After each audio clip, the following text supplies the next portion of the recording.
ରାତିର ନିଶବ୍ଦ ପ୍ରହରରେ ଜଣେ ଝିଅର କରୁଣ କ୍ରନ୍ଦନ ଶୁଣି ନିଦରୁ ଉଠି ଯାଆନ୍ତି ରେଜିଆ। ଏବେ ରାତିରେ କିଏ କ'ଣ ପାଇଁ କାନ୍ଦୁଛି, ହେଲେ ସେ ଖାତିର ନ କରି ଶୋଇପଡ଼ନ୍ତି। ଆଜି ମୁଁ ଆପଣଙ୍କୁ କୋଟଗଡ଼ର ସେହି ଏକ ଭୂତ କୋଠିରୁ ଶୁଭୁଥିବା ଗୋଟିଏ ଝିଅର କାନ୍ଦ, ଏକ ସତ୍ୟ ଘଟଣା ଉପରେ ଆଧାରିତ ଭୂତର କଥା କହିବି। ରାତିର ନିଶବ୍ଦ ପ୍ରହରରେ ଜଣେ ଝିଅର କରୁଣ କ୍ରନ୍ଦନ ଶୁଣି ନିଦରୁ ଉଠି ଯାଆନ୍ତି ରେଜିଆ।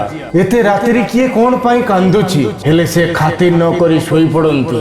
ରେଜିଆ ଜଣେ ଶିକ୍ଷୟିତ୍ରୀ କୌଣସି କାମ ପାଇଁ ଶ୍ରୀରାମପୁର ଗାଁକୁ 4 ଦିନ ପାଇଁ ଆସିଥାନ୍ତି। ଶ୍ରୀରାମପୁର ଗାଁଟି ଖୁବ୍ ଛୋଟ, 10-12 ଖଣ୍ଡ ପରିବାର ବସ କରୁଥାନ୍ତି। ଅଧିକାଂଶ ଲୋକ ଚାଷୀ।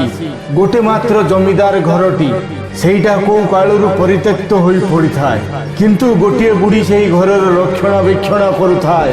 ତଥାପି ଜମିଦାରର ସେହି ଘରେ ଭୂତ ଅଛି ବୋଲି ଡରି କେହି ସେହି ଘରଟି ପାଖକୁ ଯିବାକୁ ସାହସ କରନ୍ତି ନାହିଁ।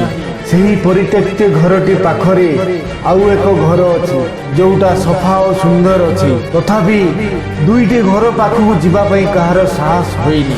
ତଥାପି ରେଜିଆଙ୍କୁ ଭୂତ ପ୍ରେତ ଉପରେ କିଛି ବିଶ୍ୱାସ ନଥାଏ। ସେ ଭାବନ୍ତି ଏସବୁ ମନର ଭ୍ରମ, ଭୂତ ପ୍ରେତ ବୋଲି ଦୁନିଆରେ କିଛି ନାହାନ୍ତି। ଖୁବ୍ ସାହସୀ ସେ। ଅନେକ ଲୋକ ମନା କରିବା ସତ୍ତ୍ୱେ ସେ ସେହି ପରିତ୍ୟକ୍ତ ଘର ପାଖରେ ଥିବା ଘରେ ରହିଲେ। ରାତି ପ୍ରାୟ 12ଟା ହେବ। ରେଜିଆ ଶୋଇଥାନ୍ତି। ହଠାତ୍ କେହି ଜଣେ ସେହି ପରିତ୍ୟକ୍ତ ଭୂତ କୋଠରୀରୁ କାନ୍ଦିବାର ଶବ୍ଦ ଶୁଣନ୍ତି ରେଜିଆ।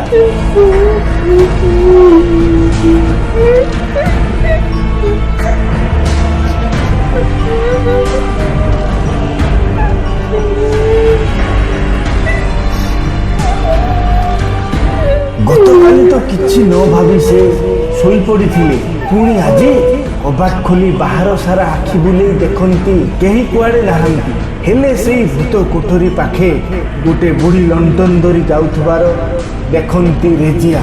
ଏହାପରେ ସେ ସକାଳେ ଉଠି ସେ ବୁଢ଼ୀଟିକୁ ପଚାରିବେ ଭାବି କବାଟ ଦେଇ ଶୋଇପଡ଼ନ୍ତି। ସେଇ କାନ୍ଦ କେତେବେଳେ ବନ୍ଦ ହେଲା ସେ ଜାଣିପାରନ୍ତି ନାହିଁ। ସେଇ ଦିନ ଥାଏ ତାଙ୍କର ରାମପୁରରେ ତୃତୀୟ ଦିନ। ସକାଳୁ ଉଠି ଚା କପ୍ ଧରି ଘର ବାହାରେ ବସିଥାନ୍ତି ରେଜିଆ। ନଜର ଥାଏ ସେହି ପରିତ୍ୟକ୍ତ ଭୂତ କୋଠରୀ ଉପରେ। ଗତକାଲି ରାତିର କାହା କାନ୍ଦ ପାଇଁ କିଛିଟା ଭୟ ସଞ୍ଚାର ହେଉଥାଏ ମନ ଭିତରେ ରେଜିଆଙ୍କର। ଇଚ୍ଛା ହେଉଥାଏ ସେ ବୁଢ଼ୀ ପାଖକୁ ଯାଇ କିଛି ପଚାରିବାକୁ, କିଏ କ'ଣ ପାଇଁ ରାତିରେ କାନ୍ଦୁଛି। ସେ ଭୂତ କୋଠି ପାଖକୁ ଯାଇ ଦେଖିଲେ ସେ ବୁଢ଼ୀଟି ଗୋଟେ କଳା ବିରାଡ଼ିକୁ ଘଉଡ଼ଉଥିଲା। ହେଲେ ସେ ବୁଢ଼ୀଟି ଡରୁନି କିପରି? ବୁଢ଼ୀଠାରୁ ସବୁ କିଛି ଜାଣିବାକୁ ଇଚ୍ଛା ହୁଏ ସେଇ ଭୂତ କୋଠରୀଟି ଉପରେ। ରାତିର କାନ୍ଦିବାର ଶବ୍ଦ ତାଙ୍କର ନିଦ ହଜେଇ ଦେଇ ସାରିଥାଏ।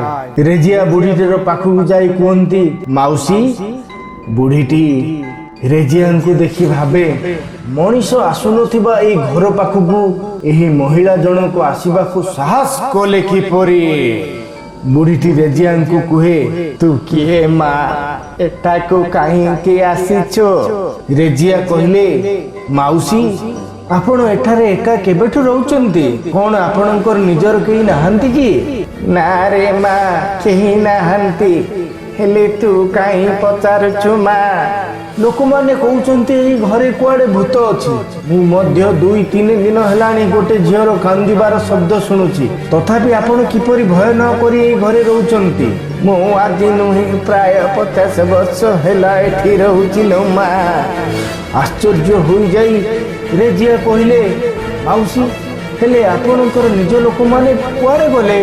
କହୁଛି ମା, ସବୁ କିଛି କହୁଛି, ଏଠି ମୋ ପାଖରେ ବସ। ବୁଢ଼ୀ କହିବା ଆରମ୍ଭ କଲେ, 50 ବର୍ଷ ତଳର କଥା। ଏହି କୋଠିରେ ଜମିଦାର ଶରତ ରଞ୍ଜନ ତାଙ୍କର ମା, ପତ୍ନୀ ଓ ଝିଅଙ୍କୁ ନେଇ ରହୁଥିଲେ। ତମାପ ସମ୍ପତ୍ତିର ମାଲିକ ସେ। ବହୁତ ହସ ଖୁସିର ସଂସାର ଥିଲା ତାଙ୍କର। ମୋ ବାପା ଏଇ ଘରେ କାମ କରୁଥିଲେ, ସେଥିପାଇଁ ଏ ଘର ସହ ମୋର ବହୁତ ଦିନର ସମ୍ପର୍କ ଅଛି। ଆମର ଏଇ ଗାଁରେ ଘର ଥିଲା ଓ ଆମେ ଆସି ଏଇ ଘରେ କାମ କରୁଥିଲୁ। ହେଲେ ଖୁସିର ସଂସାରଟି ସବୁଦିନ ପାଇଁ ରହିଲା ନାହିଁ। ଜମିଦାରଙ୍କର ମା ମଲା ପରେ ମୋ ବାପା ମଧ୍ୟ କେଉଁ ରୋଗରେ ପଡ଼ିଆର ପାରିକୁ ଚାଲିଗଲେ। ସେବେଠୁ ମୁଁ ଆଉ ଏଇ ଗାଁରେ ରୁହେନି। ମୋ କାମରେ ଖୁସି ହୋଇ ଜମିଦାର ବାବୁ ମୋତେ ସେଇ ଘରଟି ଦେଇଥିଲେ ଯେଉଁଠି ଆପଣ ରହୁଛନ୍ତି। ମୁଁ ବିବାହିତ ନୁହେଁ। ବାପା ମଲା ପରେ ବିବାହ କରିବାକୁ ତିଳେ ମାତ୍ର ଇଚ୍ଛା ହେଲାନି। ଜମିଦାରଙ୍କର ଝିଅଟି ସରିତା ଖୁବ୍ ସୁନ୍ଦରୀ। ସେ ଗୋଟିଏ ଚାଉଳରେ ଗଢ଼ା ଝିଅଟି। ସେ ଜମିଦାରଙ୍କର ଘରର ଝିଅ ହୋଇ ମଧ୍ୟ ମନରେ ଗର୍ବ ଅହଙ୍କାର କିଛି ବି ନଥିଲା। ସମସ୍ତଙ୍କୁ ସାହାଯ୍ୟ କରେ ସେ, ସେଥିପାଇଁ ତାକୁ ସମସ୍ତେ ଭଲ ପାଆନ୍ତି। ତା ସହ ମୋର ସବୁଦିନ ଖୁସି ଗପରେ ଦିନ ଗୁଡ଼ିକ କଟିଯାଏ। ଆମେ ନିଜେ ଦୁଇ ଭଉଣୀ ପରି ଥିଲୁ। ତଥାପି ଖୁସି ବେଶୀ ଦିନ ରୁହେନି। ସରିତାର ରୂପରେ ମୁଗ୍ଧ ହୋଇ ଅନେକ ପୁଅ ତା ପଛରେ ପଡ଼ନ୍ତି। ତଥାପି ସରିତା ସେ ସବୁକୁ ଖାତିର କରେନି। ଖୁବ୍ ଭଲ ଝିଅ ଥିଲା ସେ। ହେଲେ କିଏ ଜାଣିଥିଲା ତା ଉପରକୁ ଦୁଃଖର କଳା ବାଦଲ ମାଡ଼ି ଆସିବ ବୋଲି। ଦିନେ ରାତିରେ ଆମେ ସବୁ ଖାଇ ପିଇ ଶୋଇଥାଉ। ଏତିକି ବେଳେ କିଏ କବାଟ ଠକ୍ ଠକ୍ କରିବାର ଶବ୍ଦ ହୁଏ। କିଏ କବାଟ ବାଡ଼ଉଛ ବୋଲି ପଚାରିଲି ଏବଂ ଯାଇ ଦେଖିବା ବେଳକୁ 4 ଜଣ ଚୋର ଘର ଭିତରକୁ ପଶି ଆସନ୍ତି। ମୁଁ ପାଟି କରି ଡାକ ପକାଇଲା ବେଳକୁ ଜମିଦାର, ତାଙ୍କର ସ୍ତ୍ରୀ ଓ ସରିତା ଉଠି ଆସି ଦେଖନ୍ତି ଚୋରମାନେ ଚୋରି କରିବାକୁ ଲାଗିଥାନ୍ତି। ସମସ୍ତଙ୍କୁ ଦେଖି ବାନ୍ଧି ଦିଅନ୍ତି। ହେଲେ ସରିତାକୁ ଛାଡ଼ିଲେନି ଲୋ ମା। ନର ପିଶାଚ ଗୁଡ଼ିକ ଝୁଣି ଖାଇଗଲେ ତାକୁ। କେତେ ସେ ଚିତ୍କାର କରିଥାଏ। ମୁଁ କୌଣସି ମତେ ଖସି ଆସି ଦୌଡ଼ି ଦୌଡ଼ି ଗାଁ ଭିତରକୁ ଯାଇଥାଏ ଲୋକଙ୍କୁ ଡାକିବା ପାଇଁ। ଲୋକଙ୍କ ସହ ଆସି ଦେଖେ ତ ସବୁ ଶେଷ ହୋଇଗଲା ଲୋ ମା। ସରିତାର ରକ୍ତ ଜୁଡ଼ୁବୁଡ଼ୁ ଶରୀର ଚଟାଣରେ ପଡ଼ିଥାଏ। ଦେହ ସାରା ଅନେକ କ୍ଷତ ଚିହ୍ନ ଥାଏ। ଏତେ ନିରୀହ ଝିଅଟିର କ'ଣ ହୋଇଗଲା ତା ସହ କହି ବୁଢ଼ୀଟି କାନ୍ଦି ପକାଇଲା। ଏମିତି ତା ବାପା ମା ଝିଅକୁ ଝୁରି ଝୁରି ପ୍ରାଣ ତ୍ୟାଗ କରିଦେଲେ। ଶେଷରେ ମୋତେ ଗାଁ ଲୋକେ ସନ୍ଦେହ ଚକ୍ଷୁରେ ଦେଖି ମୋତେ ଡାହାଣୀ ଭାବି ତୋ ଯୋଗୁଁ ସବୁ ମଲେ ବୋଲି ଅନ୍ଧବିଶ୍ୱାସରେ ଛନ୍ଦି ହୋଇ ଗାଁରୁ ମୋତେ ବାସନ୍ଦ କରିଦେଲେ। ଗାଁରେ ଥିବା ମୋର ଘରଟିକୁ ଜଳାଇ ଦେଲେ। ଆଖି ଆଗରେ ଏତେ କଷ୍ଟ ଦୁଃଖ ଦେଖି ଆସି ଏଇ ଘରେ ଶୋଇଥାଏ। ମୋତେ ମଧ୍ୟ କିଏ କାନ୍ଦିବାର ଶବ୍ଦ ଶୁଣାଯାଏ। ଖୋଜି ଖୋଜି ଛାତ ଉପରକୁ ଯାଏ। ଦେଖେ ସରିତା ମୋତେ ଅନାଇ କାନ୍ଦୁଛି। ଡରରେ ମୋ ଦେହରୁ ଗମ୍ ଗମ୍ ଝାଳ ବହୁଥାଏ। ସରିତା ପାଖକୁ ଆସି କୁହେ, ତୁ କାନ୍ଦେ ନା, ମୁଁ ତୋର କିଛି ବି କ୍ଷତି କରିବିନି।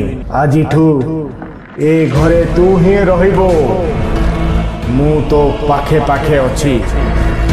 ମୁଁ ମରିଯାଇଛି ସତ, ଲୁହ ମୋ ସହ ସବୁଦିନ ରହିଯାଇଛି, କେବେ ଶେଷ ହବନି। ଏହା କହି ସରିତା କୁଆଡ଼େ ଉଭାଇଯାଏ। ସରିତାକୁ ନ୍ୟାୟ ମିଳିବା ପାଇଁ କେତେ ନା କେତେ କଷ୍ଟ କରିଛି, ତଥାପି କିଛି ବି ହୋଇନି। ସେବେଠୁ ମୁଁ ଏଇ ଘରେ ଅଛି। ହେଲେ ସରିତା ମୋତେ ଦେଖା ଦେଇ ପ୍ରତିଦିନ କାନ୍ଦୁଛି। ରେଜିଆ ଏହା ଶୁଣି ଟିକେ ଭୟ କରନ୍ତି। ହାତ ଘଡ଼ିକୁ ଅନେଇ ଦେଖନ୍ତି ରାତି 11:30 ହୋଇଛି। ସେ ଯେ ସକାଳୁ ଆସି ଏ ବୁଢ଼ୀ ପାଖରେ ଅଛନ୍ତି, ତଥାପି ଏହା ଭିତରେ ଏତେ ସମୟ ହୋଇଗଲାଣି ଭାବି ବୁଢ଼ୀଠୁ ବିଦାୟ ନିଅନ୍ତି। ହେଲେ ସେଦିନ ରାତିରେ ତାଙ୍କୁ ନିଦ ହୁଏନି। ବୁଢ଼ୀ କଥା ସବୁ କାନ ପାଖରେ ବାଜୁଥାଏ। ଏହି ସମୟରେ ସେ ପୁଣି ସରିତାର କାନ୍ଦ ଶୁଣିବାକୁ ପାଆନ୍ତି।